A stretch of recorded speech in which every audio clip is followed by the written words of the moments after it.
And Bill Wolcott is our presenter for this webinar, and he'll be sharing his knowledge and expertise on metabolic typing. It was years ago that Mr. Wolcott worked with Dr. William Donald Kelly. Donald Kelly was one of the early nutritional cancer doctors, and while working in the clinic as the problem solver, Bill realized that there were various types of information based upon metabolism that would determine which type of diet and supplements would optimize health in specific people. And so this is based on over 30 years of clinical and technical experience in custom designing of metabolic typing programs that are suited to each person's unique metabolic type. And Bill has dedicated his life to unfolding the human potential and the development of optimal health through individualized metabolic lifestyle programs. Bill also teaches that the ability to experience radiant health is part of the genetic code built into every cell of our bodies. And what we need to do in order to reclaim this birthright is to understand through metabolic typing what our body needs as opposed to what someone else needs in order to function the way that we're intended to. Just a little bit more background on Bill Wolcott. He's universally recognized as a leading authority in this rapidly emerging area of customized nutrition. He's a co-founder of Health Excel, and he provides technical consulting services to health professionals.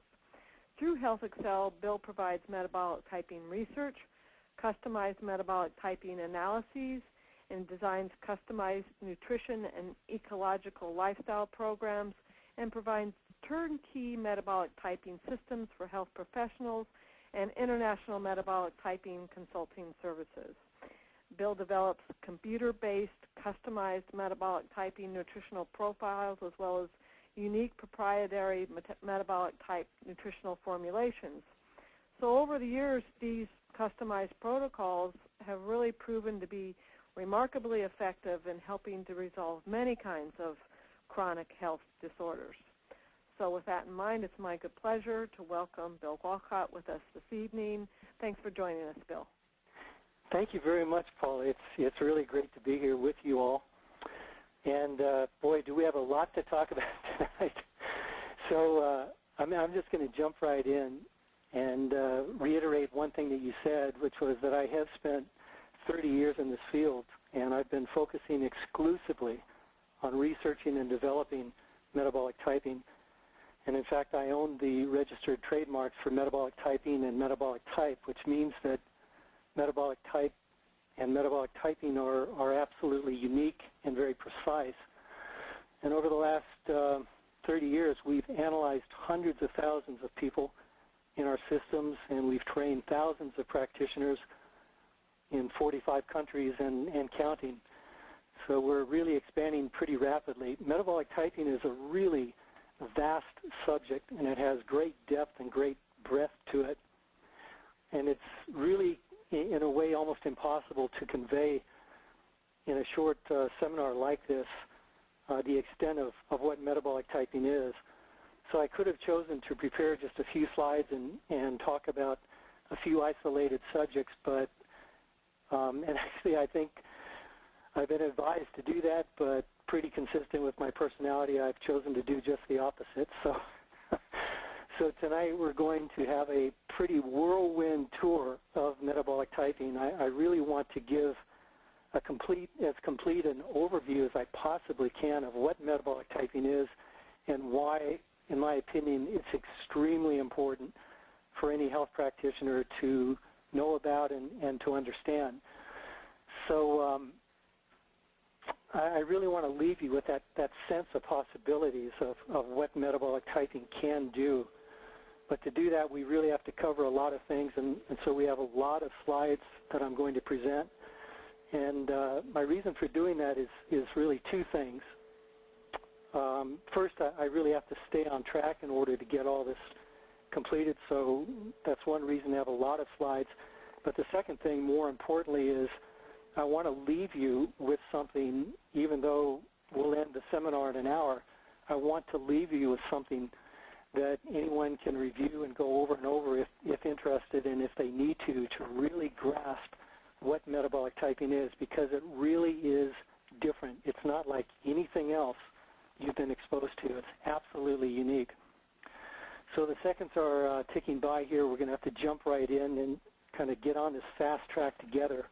And I'm going to move really quickly through a lot of concepts, but I'd like to recommend that you all just kind of relax, just kick back and listen and open your mind to what I'm saying, and don't try to stop and think too much about what I'm saying, because if you do, you're going to get left behind in the dust, because we really have a lot to cover here.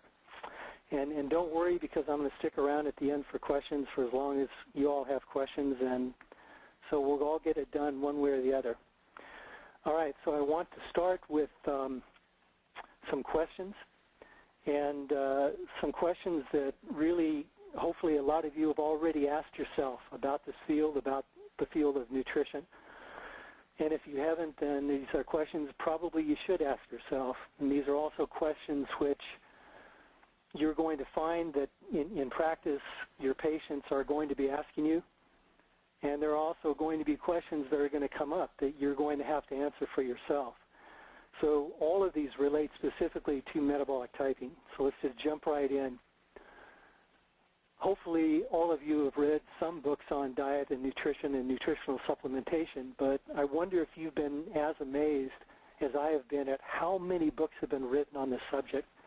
I mean, literally tens of thousands of books have been written since the 1800s on diet and nutrition, and almost all of them, except for the textbooks, but almost all of them say that this is the diet for you. This is the diet that's going to make you healthy. This is the diet all people should have. Or this nutrient is good for everybody. Or this nutrient is the magic bullet and is going to do wonders for your arthritis or for your cancer or your diabetes or whatever it might be. So I'm wondering if you all have ever wondered how in the world there can be so much information written about this field of nutrition, and yet almost all of it is completely contradictory and conflicting. So some other questions. What's the skinny on fat? Why are over 50% of Americans obese? How can so many people be obese when people are more diet and health conscious today than ever before? Very important question. Why do some patients lose weight on a high-protein diet? Or why do some patients lose weight on a high-carb diet or on the zone diet or any diet that you can mention? But when other people try the same diet makes them even fatter than they were before. Why is that? Why is degenerative disease skyrocketing? Still, year after year, people are getting sicker, they're getting sicker earlier, and conditions are getting worse. They're not getting better. Why are younger and younger people falling prey to diseases of the aged? I don't know how old all of you are listening to this teleconference, but I can tell you that things have changed dramatically just in my lifetime. It used to be that cancer and diabetes and heart disease and arthritis, these were only seen in the older people, but we're seeing these today in kids. Why is that happening? So why are these degenerative conditions getting worse and worse as the years go by? And a big question, if nutrition is important, why doesn't it work for so many people? Not just the average person who reads books about nutrition looking for help, but the practitioners. Why do so many practitioners not do very well with nutrition? Why do they lose patients? Because the patients don't get well. Probably the number one question you will be asked as clinicians in this field is, what should I eat? How are you going to answer that? You have to know and you have to understand that food really is our medicine. Food really is our most powerful drug. Food contains hundreds, if not thousands, of biochemical compounds, and we medicate ourselves 3 times a day, every day of our lives. So food is really important. Don't kid yourself to think that it's not. Don't kid yourself to think that it really is not medicine. But the answer to that question about what I should eat, what your patient should eat, it's much, much, much, much more than food quality. And what about this question? How can it be that somebody can eat the absolute best organic foods, Take the absolute finest supplements that money can buy. Get plenty of rest. Get plenty of exercise. Drink purified water. Do all the right things for good health, for well-being, for losing weight or maintaining good weight, and still not feel well, or still become sicker with their degenerative condition. The arthritis keeps getting worse. The diabetes keeps getting worse. Why is that? And here's a really big question for you as a practitioner. If you are a practitioner now, then you already know this. And if you're not, you will know it. Without metabolic typing, you're not going to have a good answer for this question. And that question is, patient A comes into your office with disease X and gets well on protocol Y. That's great. But the next patient that comes through your door has the same disease X, patient B. But the same protocol Y doesn't change the condition. And the third patient to come through your door with the same disease X gets worse on protocol Y. Why does that happen? Why doesn't nutrition work?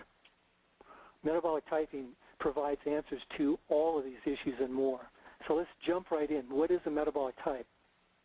A metabolic type is, and this is like an official definition, a metabolic type is the inherited patterns. Inherited, that's very important. The inherited patterns of biochemical and neurological strengths and weaknesses that define metabolic individuality and express genetic potential and, very critically, dictate nutritional requirements. So a metabolic type concerns specific, unique, genetically based patterns of biochemical individuality. It expresses genetic potential, it defines metabolic design limits, and it dictates individual nutritional requirements, and it dictates individual responses to foods and nutrients. The significance of that is going to be clear as we go along. So if those definitions don't do a lot for you, don't worry. Think of it in terms of a shorthand. Think of Eskimos and Quechus. Eskimos are indigenous people from the Arctic, of course. Quechus you may not have heard from, but these are indigenous people from South America. So the Eskimos are a unique metabolic type in that they need almost 100% protein and fat and very little or no carbohydrates whatsoever. Yet they're extremely healthy. They don't even have words in their language for cancer or for heart disease. Quechus, just as healthy. But their indigenous ancestral diet is low protein, low fat, high carbohydrates, exact opposite of Eskimos. So this is what we mean by metabolic types, genetically based differences in metabolism that define and dictate nutritional requirements. So what's metabolic typing? It's a systematic, testable, repeatable, verifiable methodology based on over 30 years of research. It analyzes, evaluates, and interprets objective physiological and biochemical indicators along with symptoms, or what we call body language. It uncovers the basis and the cause for degenerative conditions, and most importantly, it reveals the unique responses to foods and nutrients in each patient. And it allows for the design of patient-specific. Note I said patient-specific, not disease-specific, protocols to address metabolic individuality. So why is metabolic typing important? It's because there is no other way, at least that I know of, to discern one person's medicine from another person's poison in terms of the food that we eat. There's no other way to know how nutrients behave in one person's metabolism as opposed to somebody else's. And I'm going to make another very bold statement here. No rational basis exists from which to select proper diet and nutritional supplementation without metabolic typing. So what about the rationale? What are the concepts, the ideas behind this? Well, there's infinite diversity that is expressed through metabolic individuality. It's really true that on a biochemical level, we are as unique as we are in our fingerprints. We differ in all kinds of ways throughout our experience as a human being. Psychologically, great differences in mental capacities, mental acuities, how the mind works, fast thoughts, slow thoughts, great ability to concentrate, less ability to concentrate, great focus, less focus, Great differences in emotions in terms of what we experience as individuals from an emotional standpoint, as well as what we express emotionally. Great differences in our attitudes, our behaviors, our personalities.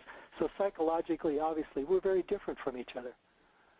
Externally, great differences in our height, in our body shape, in our weight, in the size of our bones, in the size of our skull, the shape of our skull, the color of our skin, hair, eyes, our nail formation, the strength of our nails, our hair patterns, facial features, fingerprints. So externally, once again, obviously, great differences in how we appear.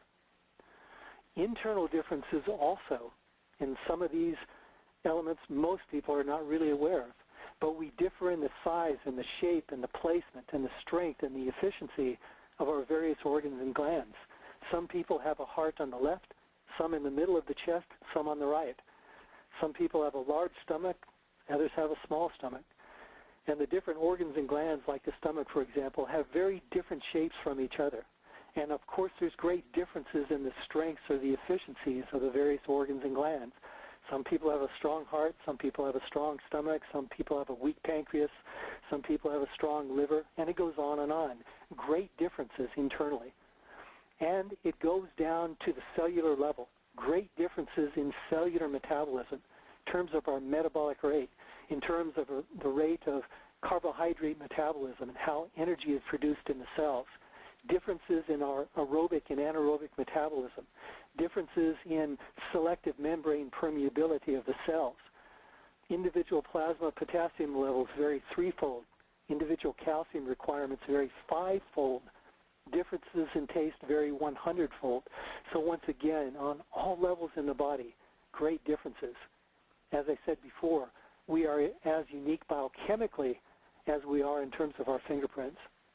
So psychologically, externally, internally, in terms of physiological differences and functional differences, in terms of biochemical differences, in terms of the tissue content of nutrients, of minerals and vitamins, in terms of cellular metabolism, in every way imaginable, we differ. So one diet for everybody that is a healthy diet, one treatment that is right for everybody for any given disease? Absolutely not. Absolutely not. So how does the idea of metabolic typing evolve, or where does that come from? Well, just imagine for a moment this earth that we live on. Human beings populate every aspect of the globe, and obviously there are great differences throughout the world. So forces of nature, forces of evolution exerted their influence on human beings and where they lived on this planet in terms of forces of adaptation, in terms of natural selection, in terms of genetic mutation and survival of the fittest. I mean, if you were born into the Eskimo culture and you were not born to thrive on all protein and all fat and no carbohydrate, then you didn't make it. You weren't the strong one. You weren't the fast one. You didn't win the knife fight, or you didn't get away from the polar bear, or whatever it might be. Nature weeded you out. The strong genes survived in that particular climate, in that particular area. So ancestral diets for indigenous populations played out all over the world. Human beings became perfectly adapted to their environment. So is there such a thing, or is there any validity to a Paleolithic diet? Absolutely.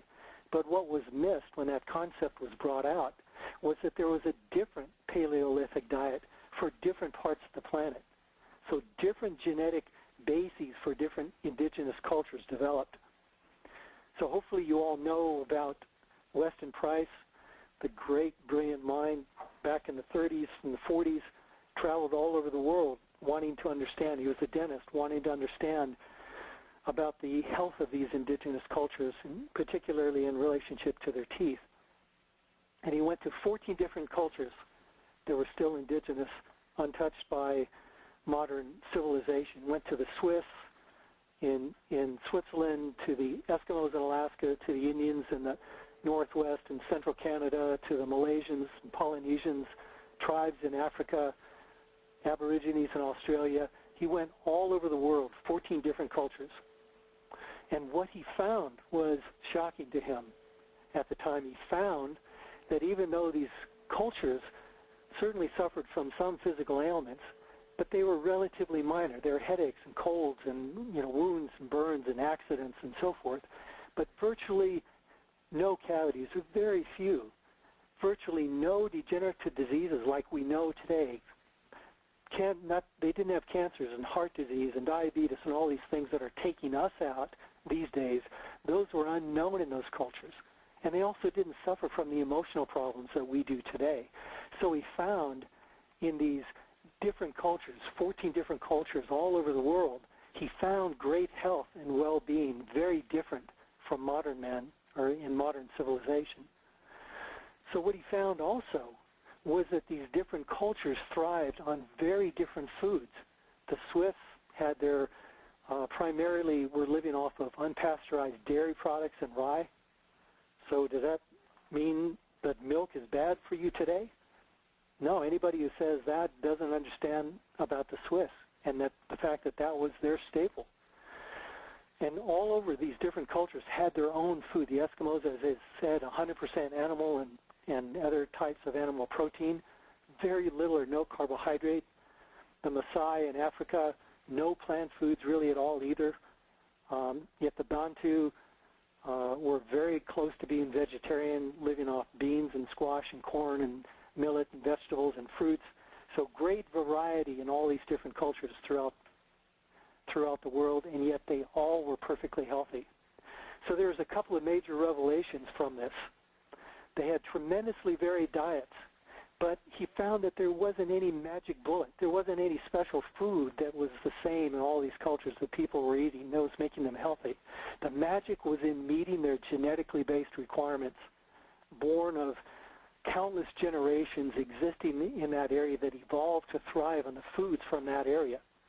So eating their ancestral diets kept them healthy. When they left their ancestral diets, then degenerative conditions ensued. So genetic inheritance defines the metabolic type. It establishes the metabolic design limits. It's the basis for all the strengths and the weaknesses and the efficiencies and inefficiencies throughout metabolism, and it dictates individual nutritional requirements. So what happens if you don't meet your nutritional requirements, fail to meet them, and biochemical imbalance results, metabolic inefficiency results, failure to adapt results, inability to resolve stressors results, diseases of adaptation develop, and degeneration and degenerative diseases ensues. On the other hand, fulfill your genetically based requirements for nutrition, and just the opposite takes place. Optimal health is a very real possibility, and health for a lifetime is the natural state of meeting your genetically based requirements. But don't be misled by the idea of just Eskimos and Quechus. The truth is that every one of us, even though it's not as clear-cut as the Eskimos and the Quechus, every single one of us has specific genetically based requirements for nutrition. So there's a bit of a dilemma because we live in the modern world. Genes form the basis of our metabolic individuality and our requirements for nutrition, but just knowing who your grandparents were or several generations, that's not enough to know what your proper diet is. We live in this modern world, modern transportation, no fixed indigenous cultures really in the modern world anymore. There's all this genetic mixing that has taken place. You can get up any day you want and move to some other part of the earth and begin to live there. That didn't used to happen. It used to be where you were born, that's where you lived, and that's where you died. That's not the way it is anymore. So nowadays, we see differences of genetic expression even within the same family. Just because you were born into a same family, maybe you have 3 or 4 or 5 brothers and sisters, each one of you could be a different metabolic type. So what your metabolic type is, it's more a matter of genetic roulette than anything else. That's why we need metabolic typing, to sort that out and determine what your metabolic type is. So remember the Eskimos and the Quechus. Eskimos, 100% protein and fat, no carbs. Quechus, just the opposite. Low protein, low fat, high carbohydrates, nearly vegetarian. So what that means is that different metabolic types need different kinds of foods. And remember, prices travels, all these different cultures throughout the world, different diets, different foods altogether. So all proteins are not the same. The body does not utilize all proteins the same. All carbohydrates aren't the same. All kinds of fats aren't the same.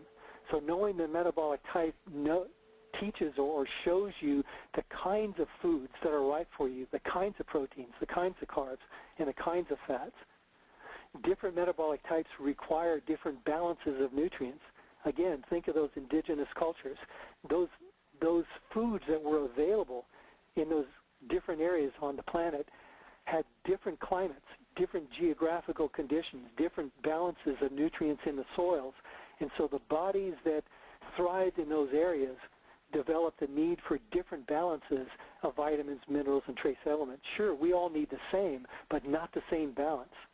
And likewise, there's a need developed within the metabolic types, within this genetically based blueprint, a need developed for the right ratios of proteins, fats, and carbohydrates. That's just as important as the others.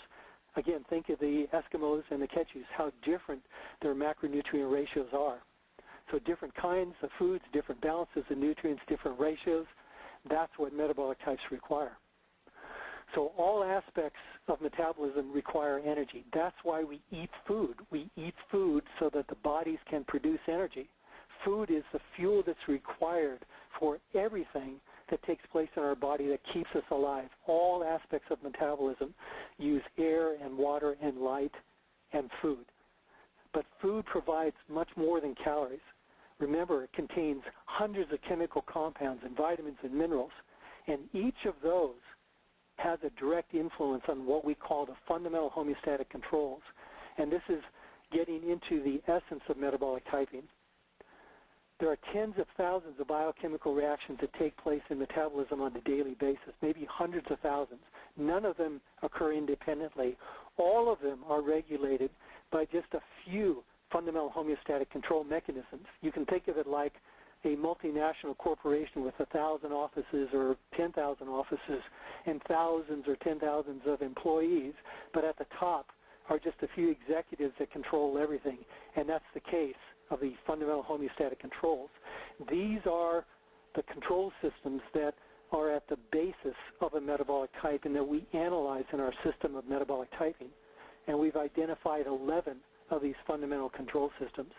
These systems, their various inherited strengths and weaknesses dictate our traits that we talked about earlier, how our minds work, how our emotions are expressed, how our physiology and biochemistry works.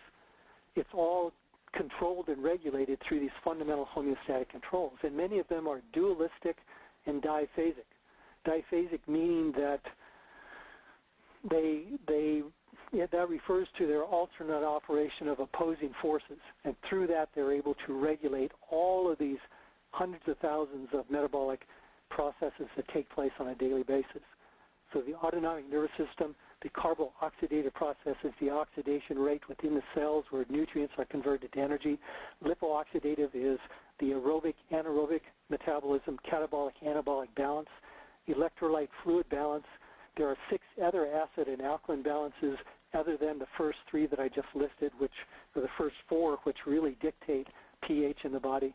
Prostaglandin balance, the endocrine types, the ABO blood types, constitutional factors, neurotransmitter balance, and steroidal hormone balance. These are the control systems in metabolic typing that we analyze and that determine what foods are right for each individual. So they're dualistic, they're diphasic, they're an interplay of opposites, they are opposing but complementary, and they regulate everything in the body.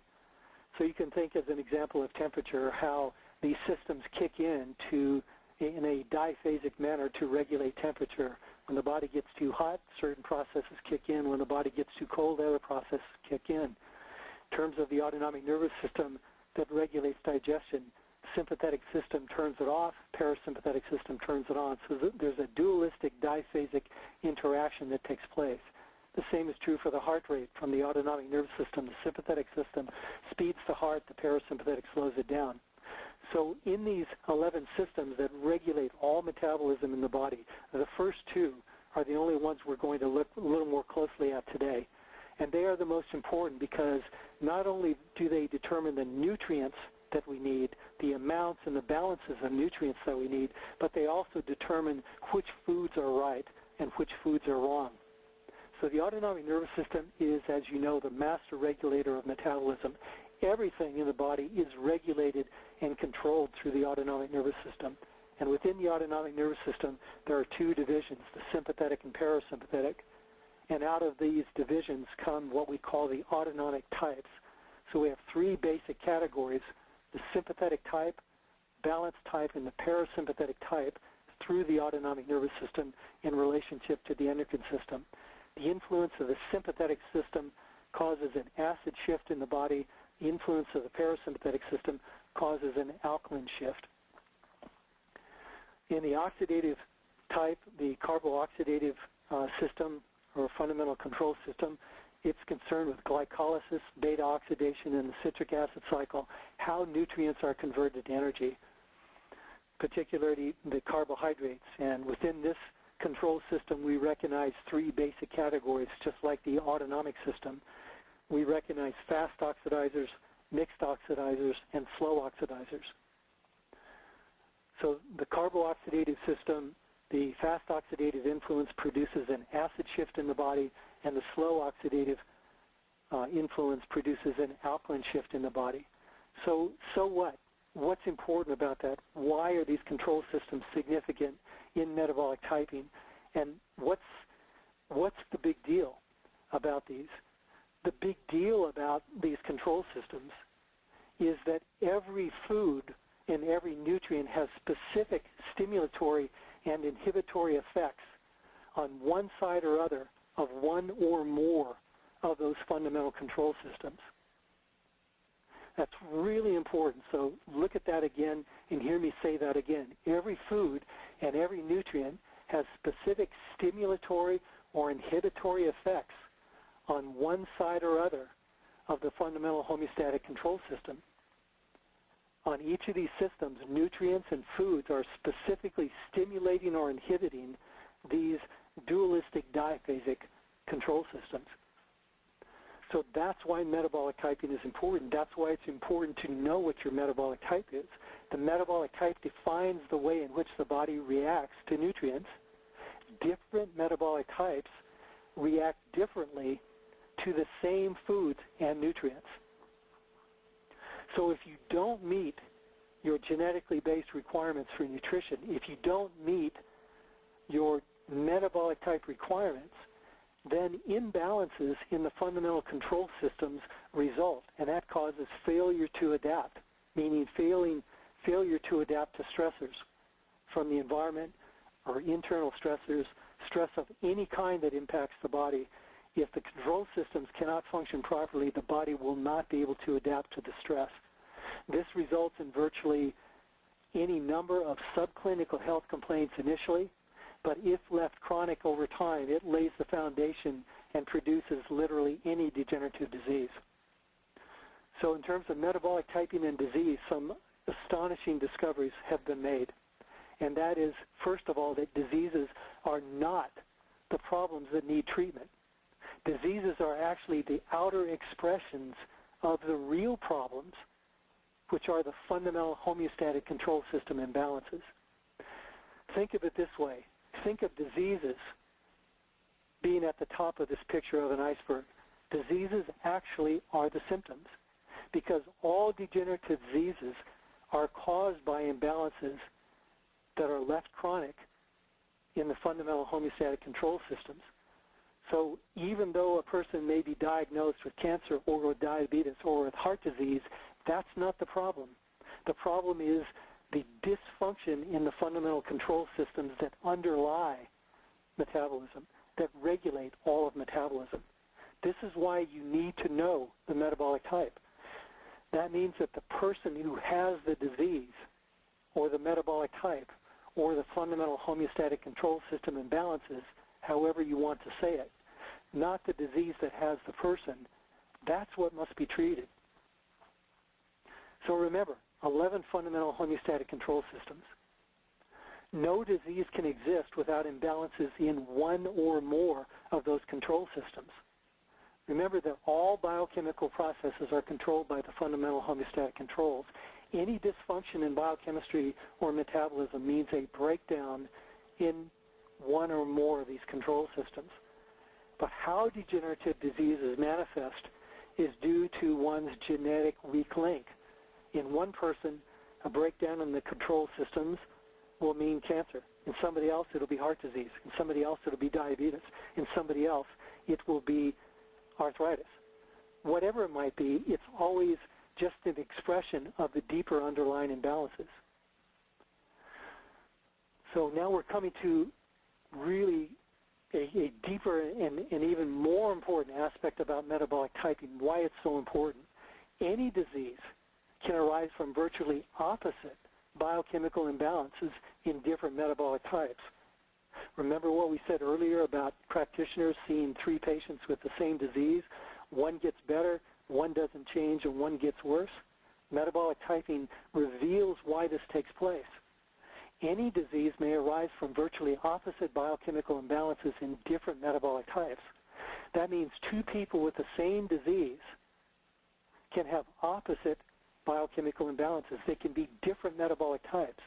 So as an example, 2 people might have arthritis, but one of them could be a carnivore, like an Eskimo, and the other one could be a vegetarian, like a Quechua. Do you think that you're going to successfully treat arthritis by giving one remedy or one protocol or one diet? Absolutely not. It doesn't happen. It will never happen. So diseases, again, I'm going to repeat some of these things because they're so important. Diseases are not the problems that need to be treated. Diseases are the outer expressions of the deeper underlying control system imbalances. Another critical axiom of metabolic typing, different diseases can arise from the same biochemical imbalance in the same metabolic type. So 2 people with the same imbalances can have different diseases. So 2 people of the same metabolic type can develop the same, 2 people with the same metabolic type can develop different diseases. So maybe you have 2 individuals who are carnivores, like 2 Eskimos, for example. Again, we're using shorthand here. You have 2 metabolic types that are like Eskimos. One of them may develop arthritis. The other may develop diabetes. Just by treating the metabolic type properly, the arthritis disappears and the diabetes disappears. Why? Because arthritis and diabetes are not the problems. They are the symptoms. They're the tip of the iceberg. The real cause, the real source of the problem is the underlying imbalances in the control systems. Correct the control system imbalances, restore functional efficiency to the control systems, and you remove the cause of degenerative conditions.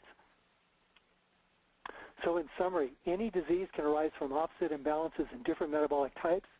Different diseases can arise from the same imbalance in the same metabolic types.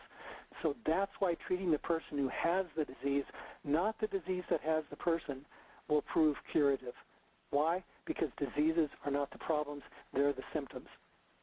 So what this means is something really, really important and also revolutionary. It means that allopathic nutritional therapy for any given condition that is correct for all people with that condition is not only illogical, it's baseless, and it's simply not possible. That's why practitioners have variable results. They don't have 100% success with the people they treat. Some are more intuitive than others and do better, but if you try to treat your patients through a recipe book, through a cookbook, like a doctor would treat a patient giving a drug for a condition, you are going to fail with half of your patients. So why is that the case? It's because of something I discovered in 1983 that I called the dominance factor. And the dominance factor says that any nutrient can produce opposite biochemical influences in different metabolic types, depending on which control system is dominant in their system. So remember these control systems we talked about earlier, and think of this statement. Any nutrient can produce opposite biochemical influences in different metabolic types depending upon which control system is dominant. That's the dominance factor. The other aspect of the dominance factor is that the effects of foods and nutrients on the body depends not on intrinsic factors of foods themselves, but rather on which control system is dominant. That's also what is known as the dominance factor. And this explains why one person's food is another's poison. It explains why what works for one person does not have an effect on another or worsens a third person. So when we talk about dominance in terms of control systems, dominance exists between control systems. So in terms of those first two control systems, the autonomic nervous system and the oxidation rate, dominance in any individual exists where one is either autonomic dominant or oxidative dominant. You will not be both dominant at the same time, and which one is dominant is very critical. Dominance also then exists within the control systems, so if you happen to be autonomic dominant, you will then either be sympathetic dominant with a tendency towards an acid pH, or you'll be parasympathetic dominant with a tendency towards an alkaline pH due to your genetic inheritance, the various strengths and weaknesses that you've inherited. Within the oxidative system, a similar situation. You can be a fast oxidizer, acid pH dominant individual, or you can be a slow oxidizer or an alkaline individual from the oxidative standpoint. But dominance dictates the effects of nutrients.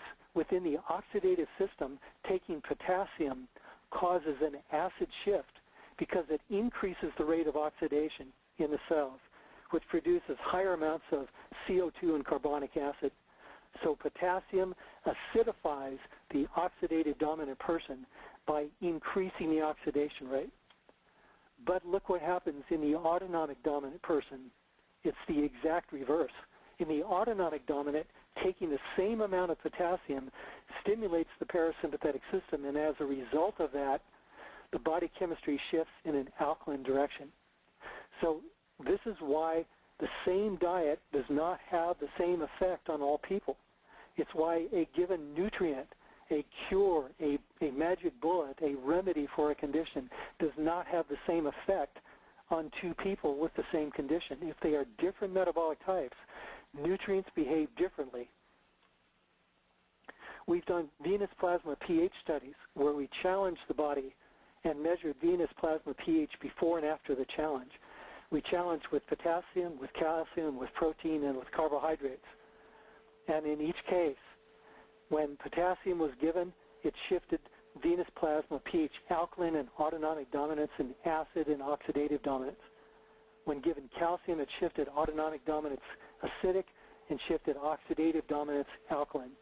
And when protein was ingested, high amounts of protein, it would acidify the autonomic dominant and alkalinize the oxidative dominant. What?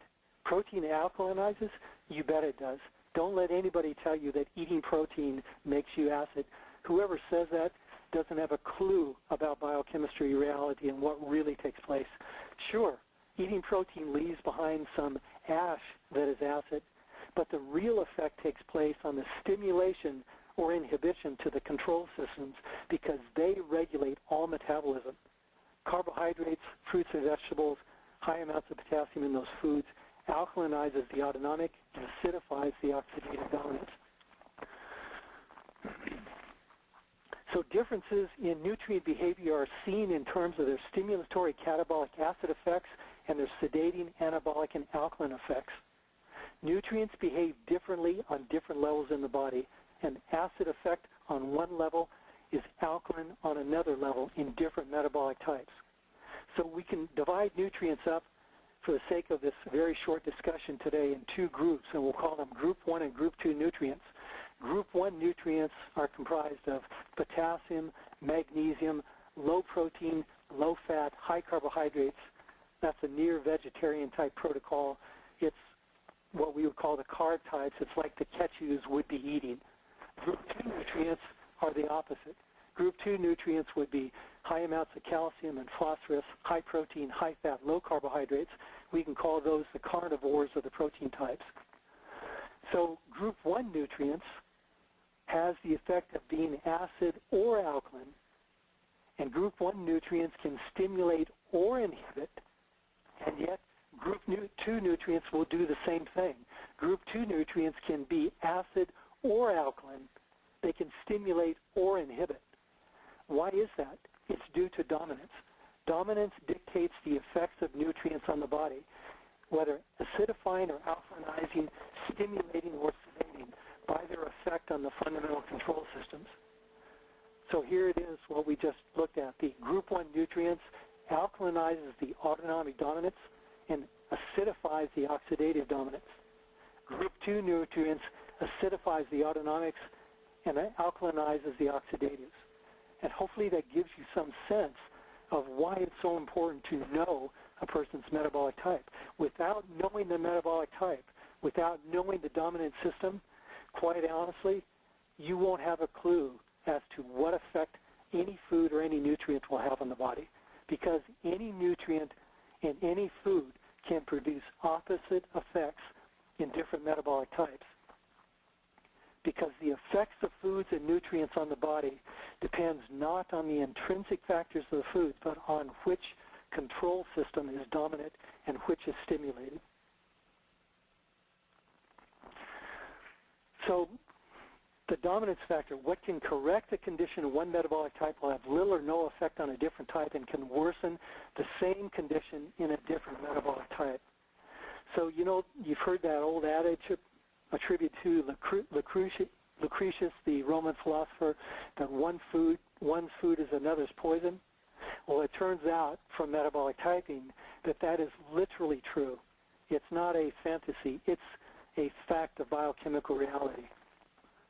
So using allopathic nutrition without metabolic typing to treat degenerative disease has no logical basis. Chance and not scientific rationale will dictate success or failure of pharmaceutical allopathic nutrition. Why? Because nutrients behave differently in different metabolic types. This is astonishing information, because what this means is that all nutritional research that is not performed on subjects of the same metabolic type will always result in variable, inconclusive results. This is why all research essentially concludes that whatever substance is being tested improved a certain percent, had little effect on others, and worsened the condition in another portion of a subject population. If you're not treating or you're not researching a homogeneous metabolic type subject population, you will get variable results. All right, so what's the ideal diet? Well, here's the bottom line. There is no food, no whole natural food, or there is no nutrient at therapeutic levels that is good for everyone. There's no food or nutrient that is bad for everyone, and there's no such thing as a healthy diet that is right for everyone. It's because the ultimate effect of a food or nutrient on the body is not dependent on the food itself. It depends on its effect on those control systems. So the only ideal diet is the one that is right for the metabolic type of your patient. So stressors are the causal factors of imbalances. They can originate from any level in the body: spiritual, mental, emotional, structural, biochemical, environmental. But once they impact the body, stressors will influence the biochemistry by adversely affecting a hierarchical level: systemic level, the organ level, the tissue level, the cell level, the nuclear level. These are the levels of the fundamental homeostatic control system. So once stressors are impacting the body, they are directly adversely influencing the fundamental control systems. So nutrients behave differently on different levels. Any given nutrient can produce opposite influences in different types, and any problem can arise from opposite imbalances in different metabolic types. So that's why metabolic typing is the practice of foundational nutrition. Without identifying the level of origin of a problem, the causal level, through understanding one's metabolic type, predictable, reliably effective nutrient selection is simply not possible. Any success you're going to have without that is going to be due to chance. Here's an example that clearly illustrates why this is the case. This is all of the effects on from just one nutrient, potassium. In terms of the autonomic system, dominant person, it will alkalinize. In terms of the carboxylative system, it will acidify. In terms of lipo-oxidative, aerobic, anaerobic, or catabolic, anabolic. Potassium acidifies. In terms of respiratory acidosis, potassium acidifies. In terms of metabolic acidosis, potassium alkalinizes. In terms of potassium excess acidosis, potassium acidifies, and on and on. So it's not important that you understand all of these and why at this moment, but what it is important to understand is that any nutrient is going to have specific stimulatory and inhibitory effects on these control systems in the body, and the same is true of the foods that we eat. That's why food is our medicine or our poison. So let's sum this up. Now this is a complex statement, but go through it with me and it'll be clear. Chronic degenerative conditions are preceded by subclinical health complaints that result from chronic metabolic inefficiencies that are caused by adaptive failure in the body's control systems, stemming from chronic failure to acquire genetically based requirements for nutrition dictated by the metabolic type. Right, that's a mouthful, right? Chronic degenerative conditions are preceded by subclinical health complaints that result from chronic metabolic inefficiencies that are caused by adaptive failure in the control systems, stemming from chronic failure to acquire genetically based requirements. So let's look at this in a different way on a nice chart that puts it all together. Starting at the bottom, as we move upward, we're going to move towards degeneration. So the wrong foods at the bottom of this chart, the wrong foods, the wrong macronutrient ratios, the wrong micronutrient balances disrupts the fundamental homeostatic control systems and produces imbalances in the autonomic system, the carboxylative system, the lipo-oxidative system, the acid-alkaline imbalances, the electrolyte balance, the prostaglandin system. All of these different control systems are adversely influenced from the wrong foods, wrong ratios, and wrong micronutrient balances. As they are disrupted and left in this chronic disruption, it produces metabolic dysfunction in the various different kinds of metabolisms in the body. Protein metabolism, fat metabolism, carbohydrate, all the other metabolic inefficiencies are influenced by these metabolic dysfunctions from the control systems. And as this is allowed to occur, if this is not resolved, then the nagging, niggling, subclinical health problems begin to appear. Fatigue, headache, indigestion, hypoglycemia, itching skin, constipation, pain, rashes, hives, whatever it might be, they begin to appear.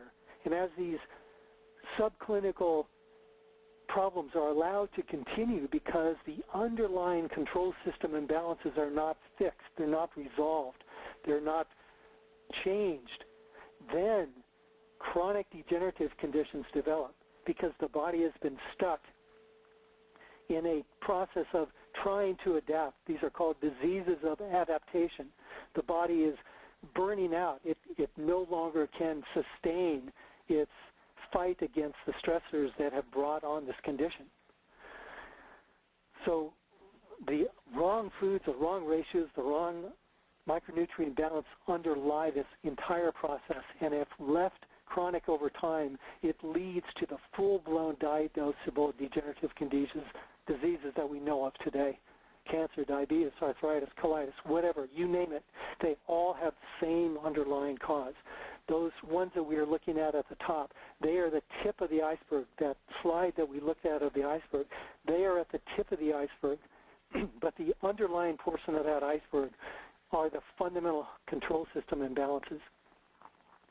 So stressors impact the body, influence the control systems, and if you choose to go the road of taking only allopathic protocols that fail to address metabolic individuality, then you're flipping a coin.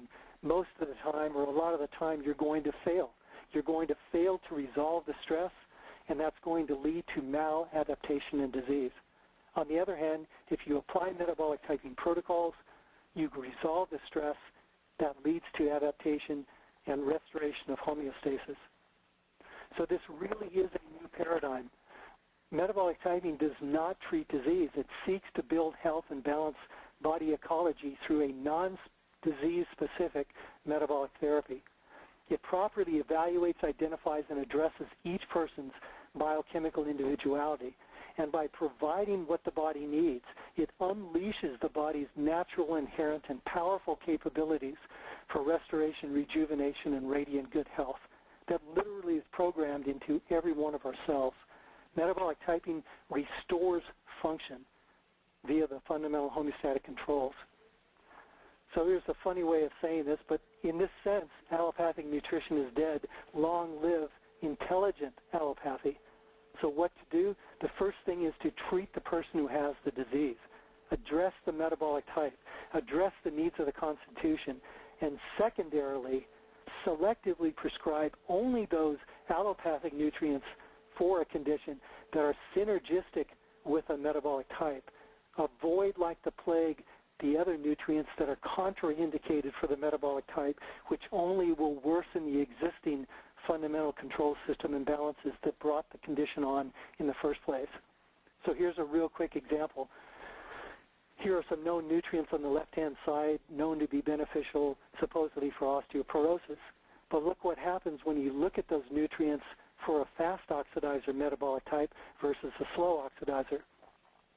Some nutrients are good, some are bad. You give the bad nutrients for that metabolic type, and you will block the osteoporosis from getting better. You will create a further imbalance in the control system that brought the problem on in the first place. All right, so remember, diseases are not the problems that need treatment. Diseases are the outer expressions of the imbalances underneath. Nutrients behave differently on different levels. Any problem can arise from opposite imbalances in different types. Any nutrient can produce opposite influence in different types, and that's why one's food is another's poison. That's why patient A gets well, patient B doesn't get well, and patient C gets worse on the same protocol, even though they have the same disease. So knowing that information, hearing what I've had to say for the past almost an hour, how would you treat adrenal insufficiency or liver cirrhosis or diabetes or cancer or high blood pressure? If you're starting to tick off in your mind the nutrients you know to, quote, be good, unquote, for those conditions, then please listen to this presentation again. Start over. Go to step one. Do not pass go. And listen to this again, because you will not be successful with everyone you work with. But if you apply metabolic typing, you have an excellent chance of helping 100% of your clients. So I'm going to show you, I know we're almost out of time here. I'm going to take just a couple of more minutes to give you a case history to demonstrate everything we've been talking about. So the following examples illustrate the effects of metabolic typing on hypertensive patients. Only metabolic typing protocols were used, and those protocols were involving food only, not even supplements, not even nutrients, which quadruple or quintuple the effect of food on the body when you synergize nutritional supplements that are right for the metabolic type with the diet that's right for the type. These examples used food only. So we use what we call the group 2 nutrients, or the protein type diet for the carnivores, or the balanced type diet, or the vegetarian or carbo type diet with the group 1 nutrients. No allopathic treatments were applied whatsoever.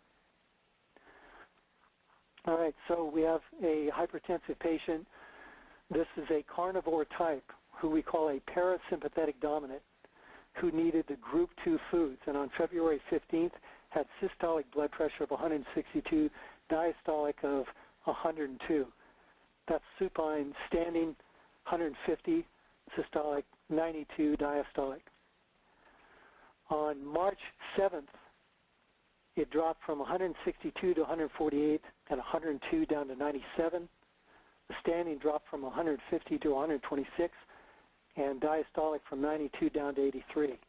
So in 3 weeks, just by changing the diet to the right diet for the type, we see this big of a change in the blood pressure points.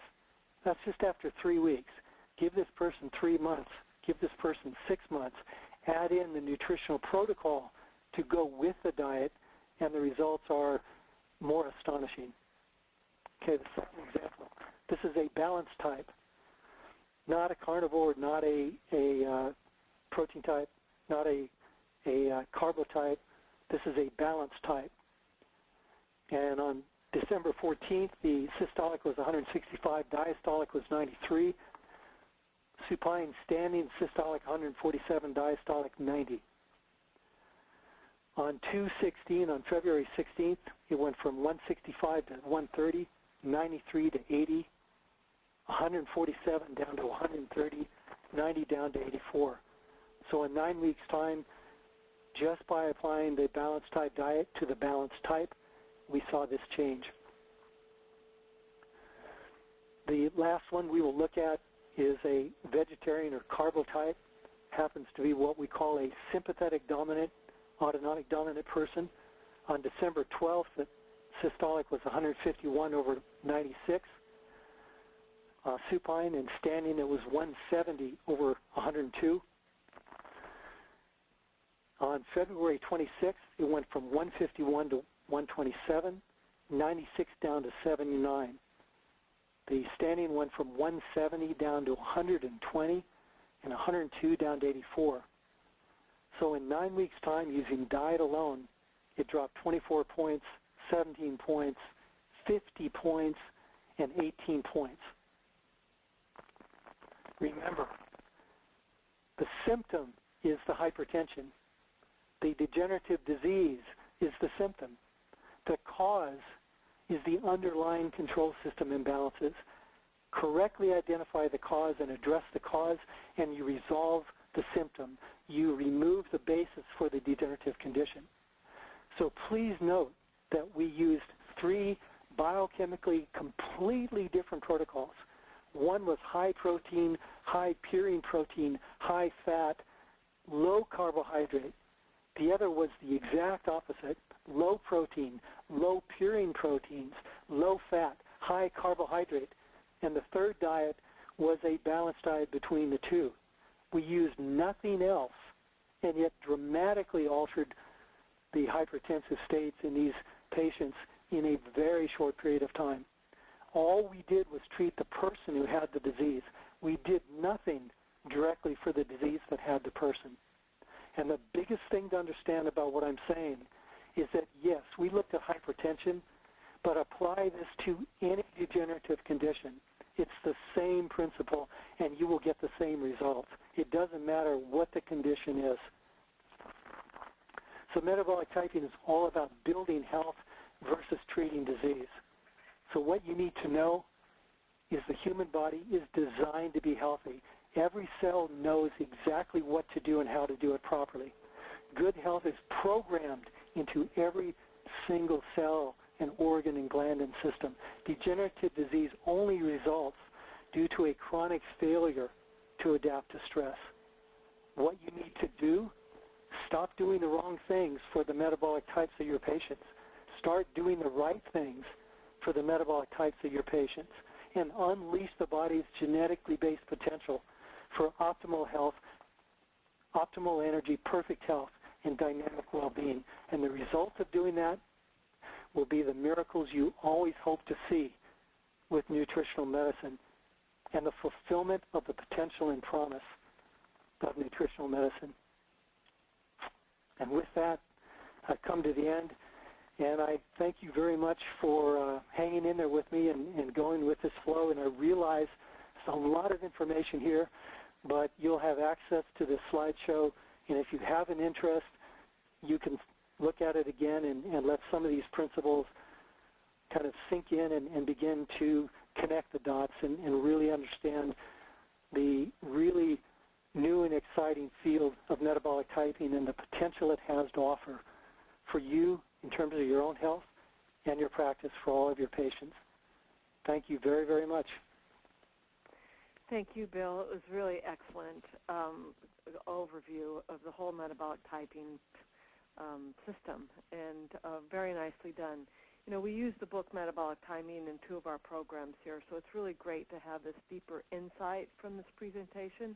I think it's extremely helpful, and I think that for people that are new to this, it'll take reviewing the book and this presentation, you know, at least a couple times Absolutely. to really grasp some of the deeper concepts. We also study the work of Dr. Weston Price and his work with indigenous cultures, so that's really familiar here.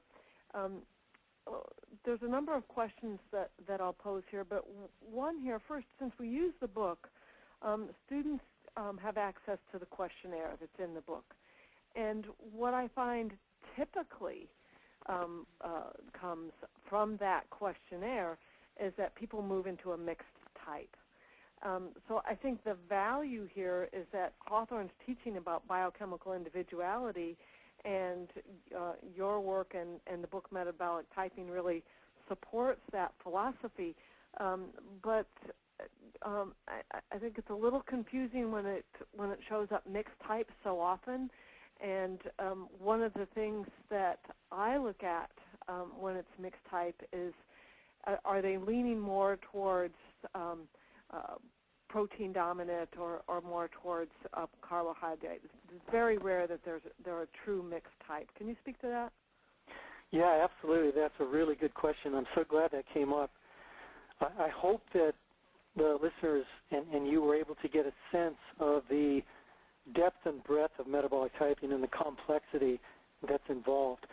To give you another insight into this, 30 years ago when we first started investigating this field, the analysis that we used involved 4,000 questions and the use of a computer. These days, that has refined dramatically, but it still takes a computer to accurately assess a metabolic type. The book that you refer to is a book commissioned by a publisher for the general public, and they insisted that it be slanted towards weight, and they also insisted that it include a questionnaire, even though I told them that it's impossible to do a self-test that would accurately determine a metabolic type for everybody. It just simply is not possible.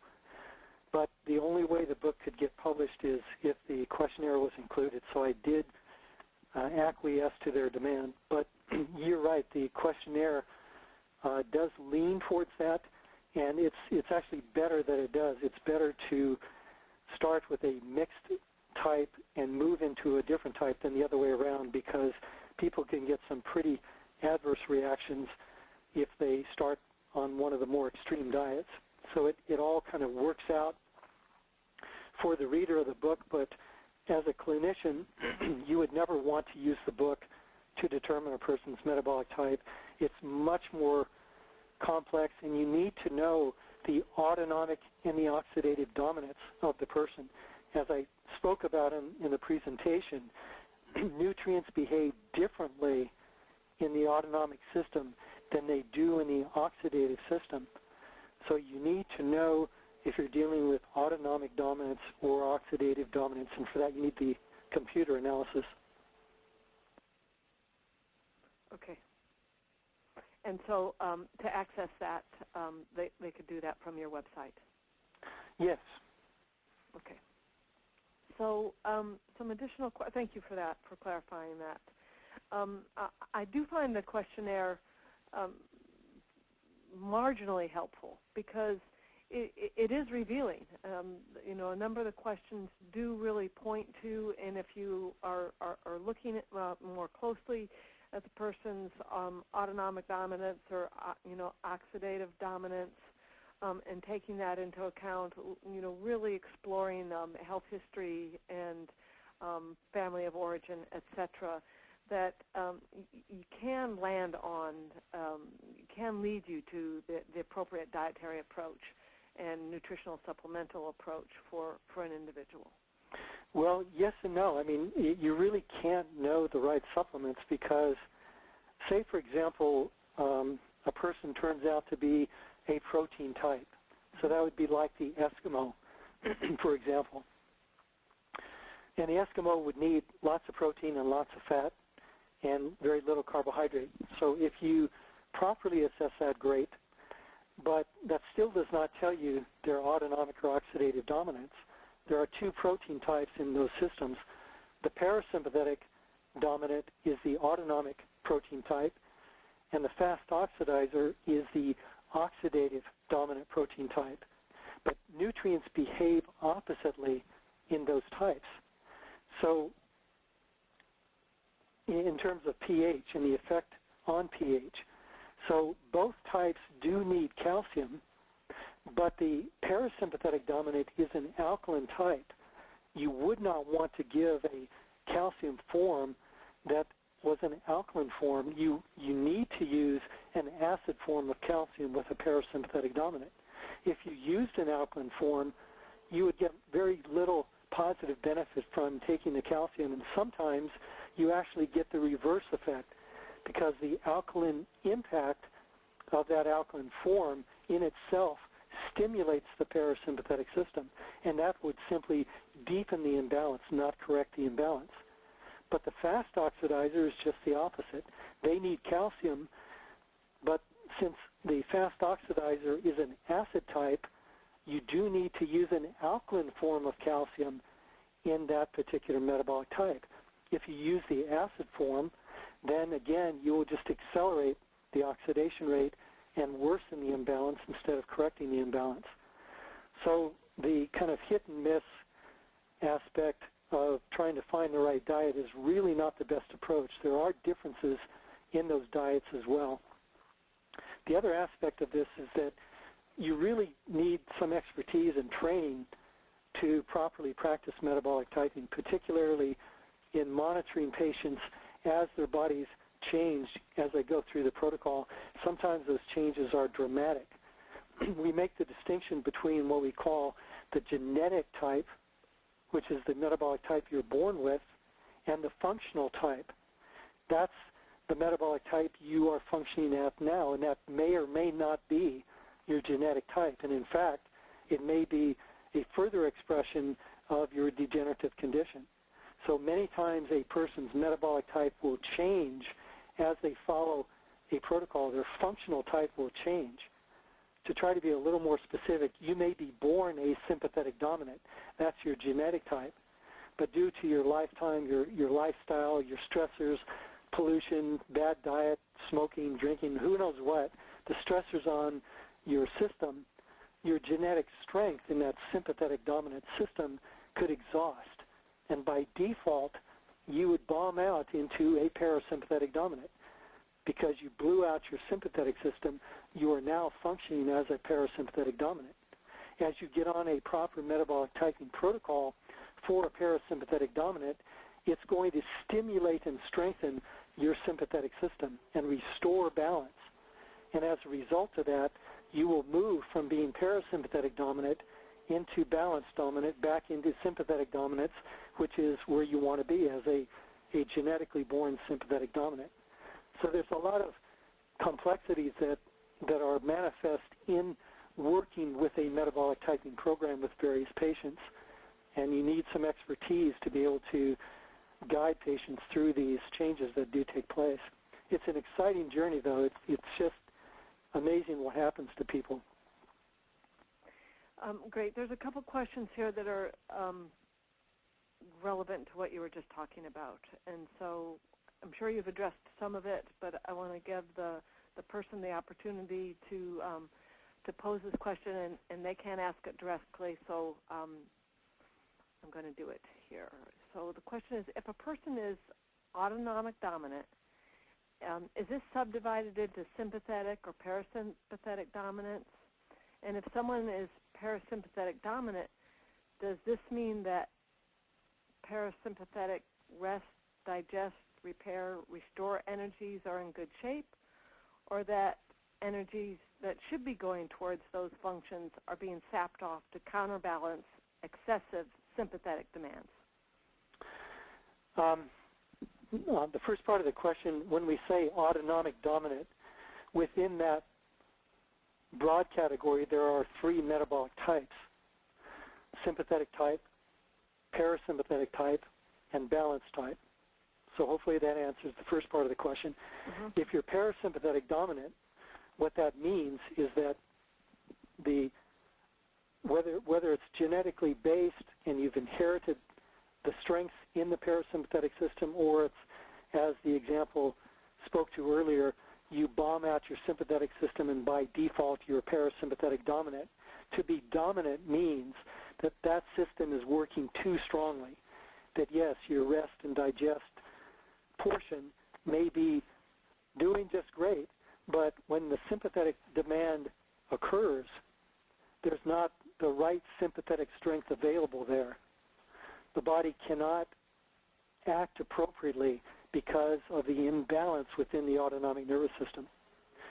So a protocol for a parasympathetic dominant would be to strengthen the sympathetic side. Here's a good point. In typical orthodox medicine, if you have a condition like tachycardia, then normally a drug is prescribed to inhibit the sympathetic output, to slow down the heart rate. But in metabolic typing, if you're a sympathetic dominant and you have tachycardia, then a protocol is given to strengthen the parasympathetic system, bring it up into balance with the sympathetic. There's nothing wrong with the sympathetic strength. That's a good thing. But what's missing is the parasympathetic strength. So a metabolic typing protocol balances body chemistry. It balances functioning within the autonomic nervous system so the appropriate sympathetic and parasympathetic output occurs upon demand by the body when it's needed. Great. So I have a follow-up question from same person, okay? Ready? I'm ready. Okay. So what metabolic processes are involved in the oxidative dominance system? And does oxidative dominance mean that a person has a fast-running citric acid cycle? Within the oxidative type, metabolic type, there are three metabolic types that we recognize. And this is from George Watson's work, and I highly recommend to you to read his book, Nutrition in Your Mind. It's a wonderful read. But there are three categories, or three metabolic types within the oxidative category, and they're called fast oxidizers, slow oxidizers, and mixed oxidizers. And these terms refer to the rate of carbohydrate metabolism. If you're a fast oxidizer or you're a slow oxidizer, both of those are imbalances. Both of those are involved in deficient energy production. And this involves glycolysis, citric acid cycle, and beta oxidation. What's going on in all three of those aspects in a given person's metabolism? A fast oxidizer, in analogous terms, is like trying to keep warm with a wood stove by burning newspaper. You throw the fuel in, you light it, and whoosh, it's all burnt up. So that energy that you want to be of great heat and sustained burn to keep you warm, it isn't there. It's just quick energy. It's just burnt up way too fast. A slow oxidizer also has an aberrant energy production or deficient energy production ultimately, but for the opposite reason. A slow oxidizer, in terms of the rate that carbohydrate is being burned, it's similar in analogous terms to trying to burn wet wood. You might get it lit, you might get a flame there, you might get some heat coming out of there, but it's not what you need to keep warm. It's not a high heat at a sustained burn.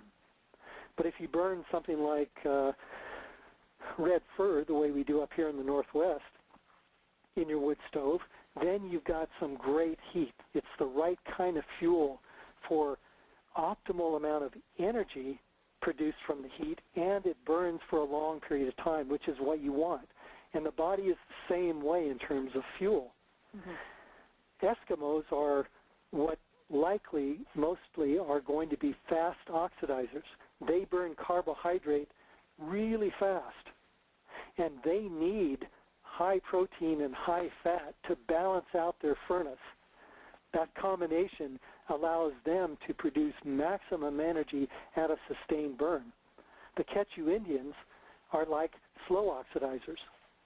That's why they do really well on a very high carbohydrate diet. If you were to give them the Eskimo diet, high protein and high fat, they would not be able to produce the energy needed from that kind of fuel. It's the wrong kind of fuel for their engines of metabolism. They're perfectly suited to a high carbohydrate diet because they can burn carbohydrates slowly. And burning high purine, high fat protein, that's way too heavy of a fuel for their type of metabolism, so they would not be able to turn that into energy properly. And the result of that would be weight gain and degenerative conditions, just like an Eskimo trying to live on a high carbohydrate diet gets pretty messed up. That's why they can't handle alcohol. It's the wrong fuel for their type of metabolism.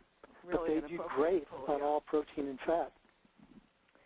So this question goes specifically to the citric acid cycle, and they're wondering if the autonomic dominance is presumably a sympathetic overdrive, and therefore they're running on an inefficient citric acid cycle of support. And how does this differ from deficiency of nutrients to support citric acid, the citric acid cycle? For instance, low B vitamins, magnesium, zinc, CoQ10, carnitine, or would there be an increased need for these? I'm sorry, I'm not sure I understood the question. Let me try to answer it, and if it's not right, that person could ask again or write in some additional question. Agreed. The autonomic dominant, remember, could be either sympathetic or balanced or parasympathetic, so it's not related only to the sympathetic system. But in terms of citric acid cycle, they're right about the different nutrients, and that's why there are different formulations for the different metabolic types, and that also applies to the oxidative types, the fast oxidizers, the mixed oxidizers, and the slow oxidizers. If you're a slow oxidizer, then not only do you want to eat foods that burn more quickly, you also want a nutritional formulation that is right for a slow oxidizer that will increase the rate of carbohydrate metabolism. And Watson did that research. He did it for a couple of decades. So we know which nutrients will stimulate or increase the rate of carbohydrate metabolism. On the other hand, if you're a slow oxidizer, those nutrients are the last things that you want to take. You need to slow down your oxidation rate to bring it into optimal balance, to produce optimal energy. You don't want to take nutrients that increase the oxidation rate. You need to slow it down. So certain nutrients increase the oxidation rate, other nutrients slow it down. And in terms of the autonomic system, a different set of nutrients stimulates the sympathetic system, and other nutrients stimulate the parasympathetic system.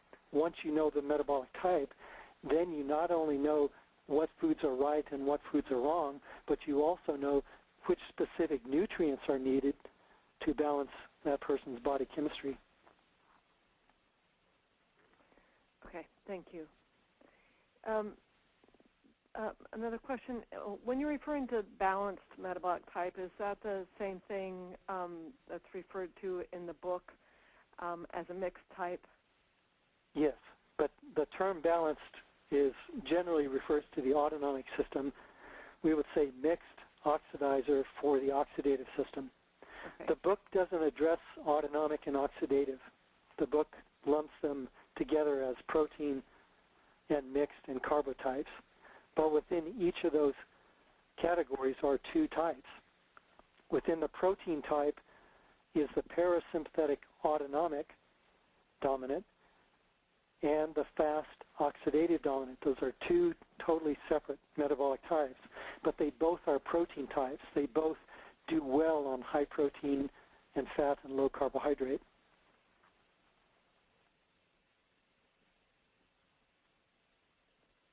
Okay.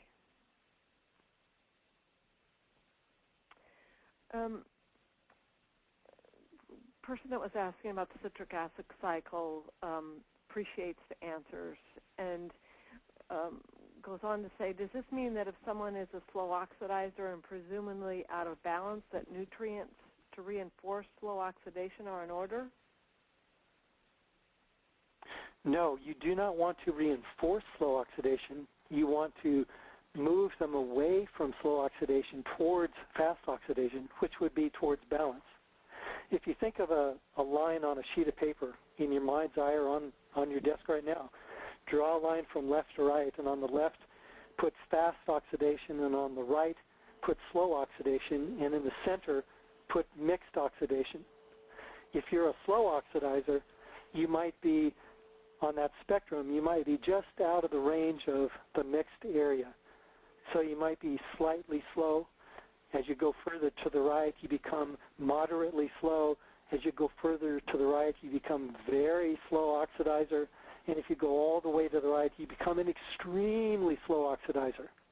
As you move in that direction, there are changes that are more extreme that are needed to address your metabolic type in terms of your macronutrient ratios. The more of a slow oxidizer you become, the higher the carbohydrate you need, and the lower the amount of protein and fat.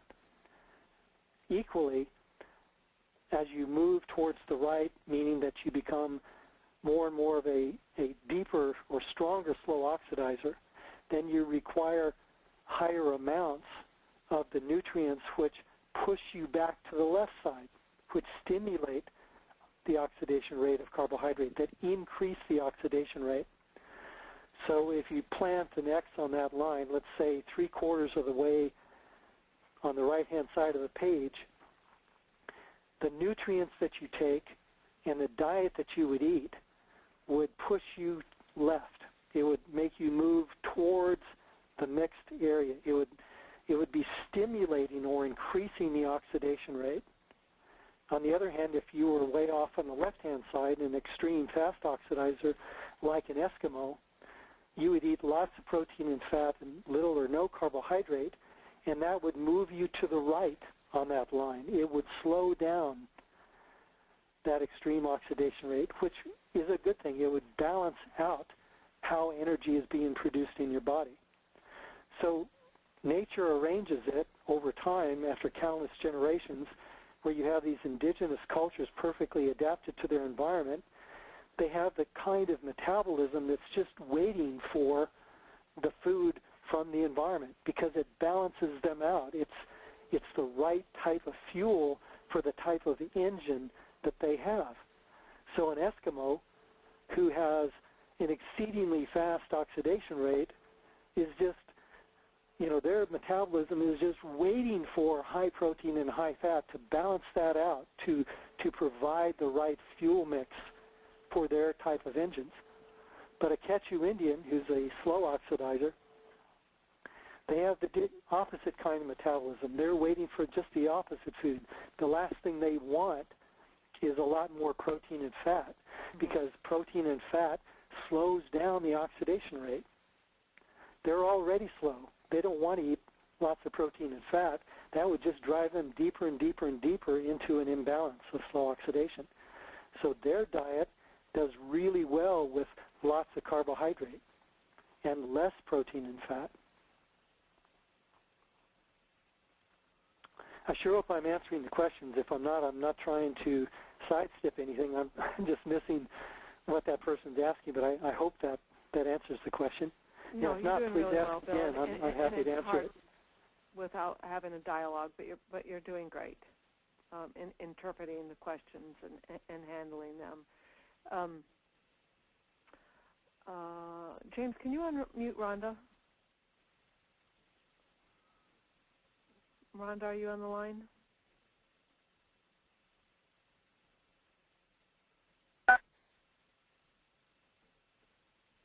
Is that you, Rhonda?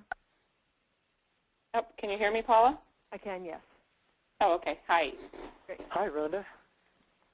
A question concerning different genotypes, specifically the APOE gene that dictates how we metabolize carbohydrates, fats, and proteins. And does that type of testing fit in, or when you're describing different individuals, like say the Eskimos, they come to mind as someone who might be a 2-2 combination and would need a lot of protein and fat versus someone with a 4-4 combination of alleles who would need very little animal protein or fat. Does that play into this at all? Yes, it does, but it's actually kind of a yes and no situation.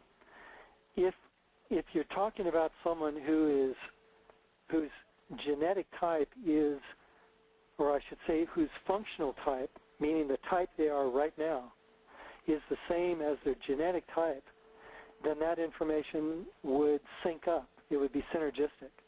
But remember what I said earlier, that a metabolic type changes due to the environment, due to lifestyle, due to stress, due to innumerable factors that can encounter a person's life. Heavy metal toxicity, I mean, the list just goes on and on and on. And if that genetic type is different, then that information is actually of no help. For example, if you were born a sympathetic dominant, for example, that would mean that you should eat a low-protein, low-fat, high-carbohydrate diet. But if through lifestyle issues you exhaust your sympathetic dominance, and by default you are functioning as a parasympathetic dominant, then that diet would worsen your imbalance. It would not be beneficial to you. It would further your arthritis or your cancer or whatever it might be. It would be the wrong diet because you are no longer functioning in that metabolic pattern. How does that align with genes which do not change? I didn't hear you. You cut out, sorry. How does that align with your genetic, I understand genotype-phenotype concept. How does that align, though, with specific genotype characteristics that predispose you and data that shows that, say, for instance, people that have a 4-4 combination, if they eat a high-protein, high-fat diet, have over a 90% chance of developing heart disease. The genotype does not change. So it would, you're just it does not change. Being it does expressed. not change. And I don't have an objective answer to that because we haven't done that type of study yet. In time, that information will be revealed, but I can just give you my opinion, which is, first of all, cancer is not something that develops overnight. That's the result of a very long process of degeneration and breakdown. But I would tell you that if you had an individual whose genotype was for low fat, but their functional type was for high fat, they would benefit by eating the high fat, but that would be a temporary situation because remember, eating that diet moves them back into their genetic pattern. Their original genetic type pattern has been weakened or exhausted or blown out or whatever has happened as a result of the stressors. Okay, that makes sense. Some other time we can go into the stressors. But I the appreciate functional that. type is a temporary type unless it is your genetic type. Thank you. You bet. Thank you both. I know we're running late. There's just 2 more questions. Sure. And Fred, you're unmuted if you want to ask directly. No, I'm not. I can hear you. Oh, can you hear me? Yes. Okay. I was just wondering if the emphasis of the metabolic typing for the diet as well as a specific targeted nutritional protocol you said has a synergistic effect. Would there be cases when you would treat the disease and infection in addition to that? Hi, Fred. Yeah, absolutely. My recommendation was to only select the nutrients for a specific symptom or disease that were also synergistic for the metabolic type. You will always find that in any known disease condition that has known nutrients that are beneficial for that condition, realize that some of those nutrients likely will not be right for the metabolic type. So if there's a list of 10 nutrients or whatever they may be, only select the ones that are known to be right for that metabolic type. Then you've got a very powerful influence on that disease process.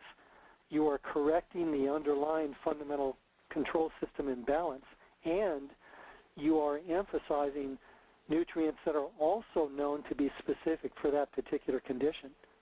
But if you were to use all 10 of those nutrients, and let's say 5 of them were contrary for the metabolic type, that would weaken the protocol.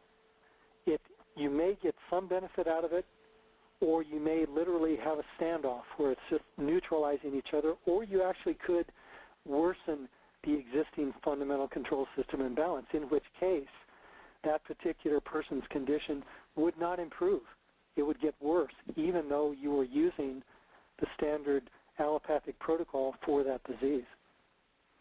If you understand and if you buy into this knowledge about the role of the control systems and the imbalances as underlying causal factors of disease, then you would never, ever want to do something to worsen those control system imbalances. So that's why I'm suggesting to use what, for lack of a better phrase, I'm calling intelligent allopathy. Use allopathic remedies, use allopathic nutrients and treatments, but only select the ones that are also synergistic with that person's metabolic type. Then you have something very powerful. Well, thank you. Thank you, Fred. Thank you, James. Last question. Since students are studying this at Hawthorn and they're graduating and they're going to practice as professional nutrition professionals, nutrition consultants, if they wanted to understand this system more deeply, or if they wanted to have access to the metabolic typing questionnaire to use with their clients, what do you suggest for them? Well, I would definitely invite them to take our training and certification course. They can find that through accessing metabolictyping.com, or go directly to that arm of our organization called MTech, metaboliced.com, www.metaboliced.com, and contact the administrators there, and they can provide you with information about the training and certification. But we've trained practitioners in our system for many years, and by getting that training and certification, then you have access to all of our research, all of our programs, all of our analyses that we do. And what I've presented to you here today is, it's just a very brief look at what we do, but there's a lot more to metabolic typing than what I've been able to present here. And we go into the analysis of these different control systems, not just the autonomic and the oxidative.